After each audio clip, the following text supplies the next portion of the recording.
Pero ganyan pala yung design niya. Medyo maliit yung poste niya, pero tama lang yan sa isang lane.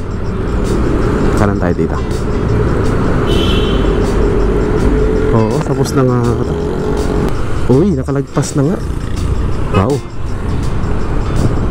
grabe, exciting to. Pangalawang span na dito sa may pagkatapos ng footbridge. Malapit ang lumiko doon sa may papuntang Tulyahan River.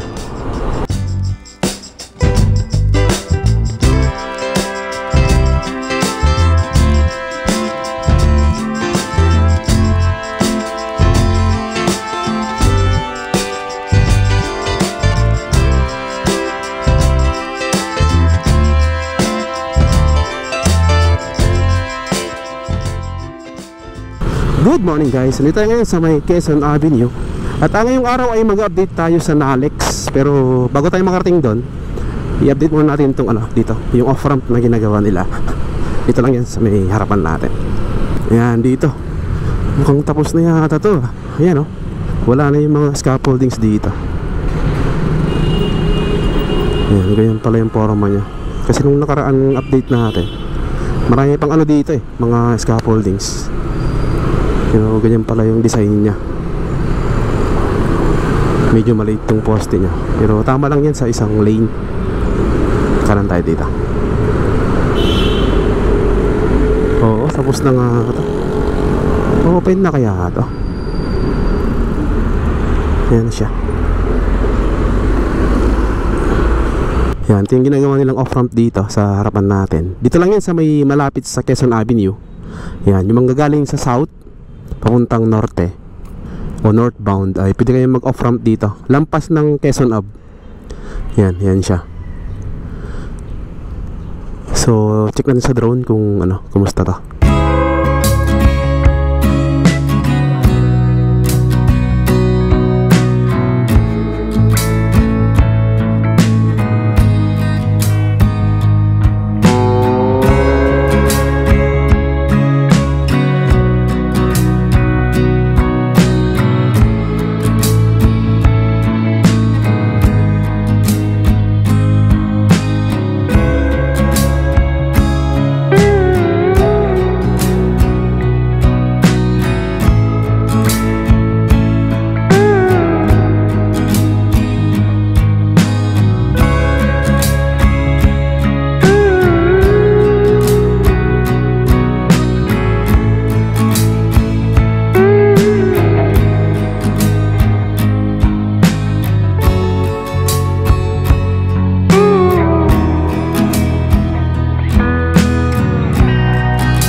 Passport checking sa drone ay kompleto na to Kulang na lang to yung markings tsaka yung ginagawa nila sa sidewalk nya dito sa baba. Yan ay hindi pa tapos. So malapit na magbukas to. Kompleto na to. So check natin sa baba kung kumusta.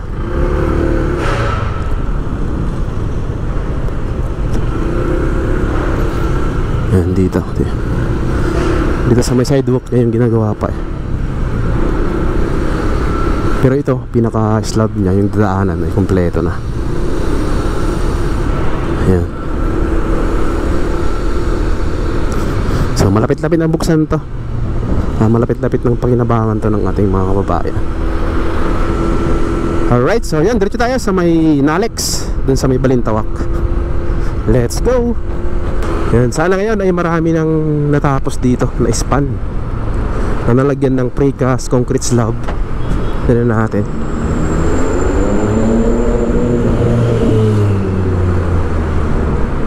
Uy, hanggang dun na yata. Pababa na siya. Sana maabot na dun sa may bandang footbridge dun sa unahan natin. Yan, ito yung mga precast concrete slab. Ito yung mga hindi na pinupuring sa taas. Kumbaga ginawa yan sa baba, and then pinatong na lang dyan sa taas. Pinatong ng crane. Yan. So itong NALEX or Northern Access Link Expressway ay isa rin sa expressway na kukonekta sa New Manila International Airport na kasalukuyan ngayon na ginagawa. Yan. Uy, nakalagpas na nga. Wow, grabe, exciting to. Nakalagpas na, nandiyan na yan sa may unahan, no? Lampas na siya ng footbridge. Wow, grabe. Oops.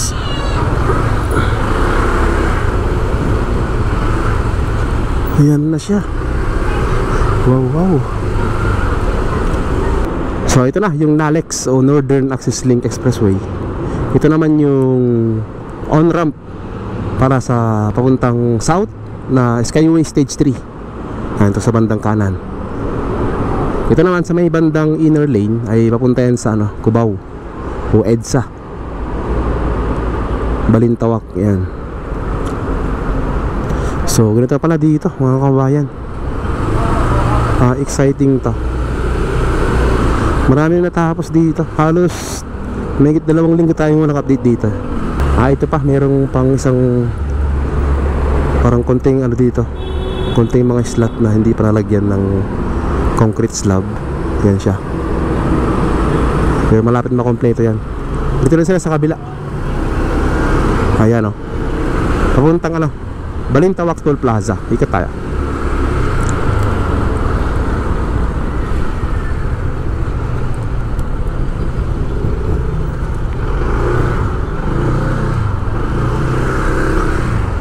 Ayan na siya. Wow, nakaka-excite naman to.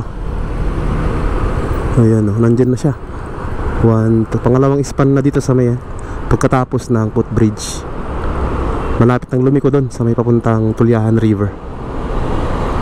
Grabe, exciting. Wow. So tingnan natin dito sa may unahan. Ito kasi yung pinaka niya, pinaka pier. Tingnan natin kung may tao dyan.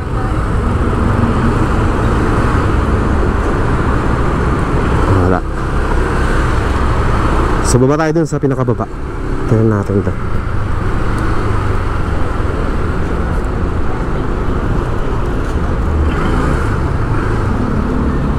Ayan, grabe. Mabilis dito, mabilis yung paglagay nila ng mga concrete slab. 4 na span pa lang yan nung last update natin. Nandyan na siya. Diba? Pangalawang span dito after ng footbridge.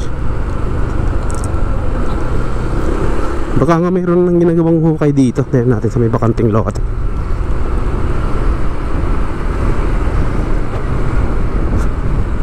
O di kaya tinatapos lang hanggang sa dulo, para pag ginawa yung sa may Tulyahan River ay diretso sila.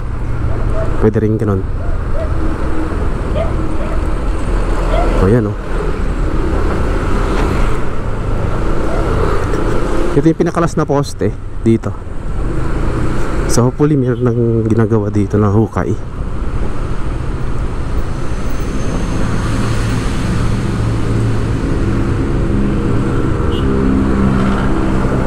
Wala yata.